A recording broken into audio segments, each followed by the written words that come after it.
So, Jon, tell me about Preventice and just a short overview of what your company does. And I'm interested in you founded it, you told me 5 years ago.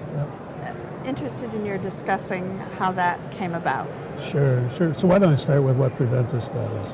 Okay. Preventice is a mobile solution company, and we really focus on multiple aspects of the patient engagement linkage between a physician and a patient. And we believe it encompasses four main pillars. The first pillar is the care plan. How does a care plan affect you as a patient, and how does a physician need to interact with you? The second is education. If education is a part of your care plan, you're going to know how to comply, adhere with the program, etc. The third element is remote monitoring. We're very excited about the ability to grab physiological inputs that might be relevant to your care plan. And then the fourth area is that relationship management back to the physician, a continual effect on the engagement. We drive very hard on creating solutions that are clinically validated and have been proven to have an effect, a positive effect and influence on the outcomes of healthcare. As far as the founding of the company, it happened about 5 years ago. Some colleagues of myself and I in the Minnesota tundra decided that with the emergence of cell phone technology, we could start applying mobile technologies to some very interesting problems in healthcare. And we were quick studies. We spent time learning about the capabilities, but we also knew that we don't practice medicine. So we aligned ourselves with a very strong health provider in the Midwest. Okay. So it's interesting because it seems like you're talking about a care plan and the physician and the patient knowing about the care plan, because in the past, I don't think the patient was ever aware of the care plan. Yeah. So I think that's changing. I think it is, and I think it has to change. If you look at the macro dynamics of the problem, we're having fewer physicians. Many of the physicians that are coming out annually through graduation are becoming specialized. The demographics of the baby boomers in America, if we just stay with that, the aging population.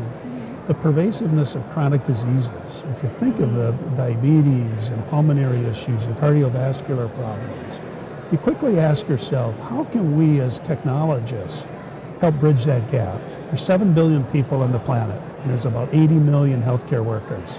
That's an enormous opportunity for mobile capabilities like the iPad, like the iPhone, smartphones, the Samsung phones. The smartphones can make a huge difference in educating, connecting, and monitoring patients with their physicians. And I understand that you are making an announcement here at the mHealth Summit, and I think it's a new product. Can you tell us a little bit about it? We're very excited about it. It's the name of our product is the Body Guardian Remote Monitoring Solution. We're very excited. It's very small. It's a complete system, solution.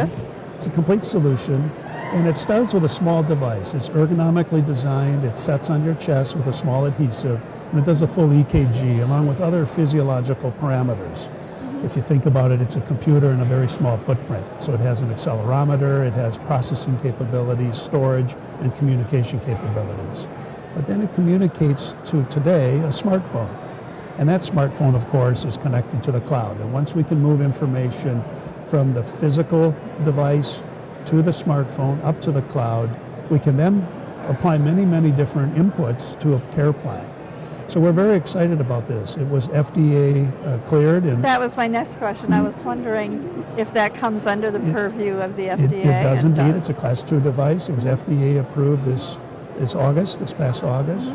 But it wasn't just the device, it was that complete solution from the device to the communication, i.e. the smartphone, and up to the cloud.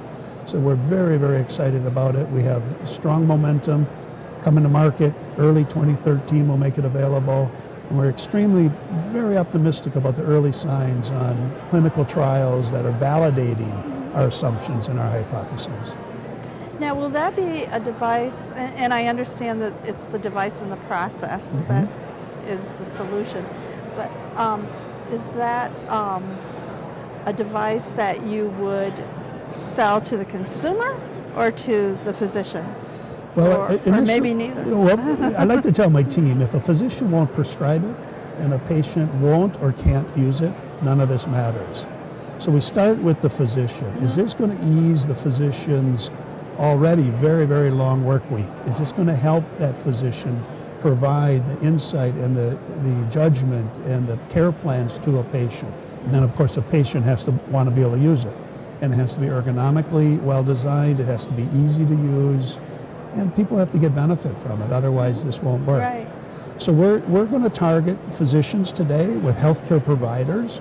We see a strong ecosystem in the healthcare provider, the payer, and also the life science companies that have a strong interest in helping healthcare across the world. So any one of those three targeted audiences will be purchasers of the device, but the consumer has to want to use it. Okay. Well, good luck with that. Thank you Yeah, very we're very much. excited about it. We're very I bet. excited. Thanks. Thank you, Bertie.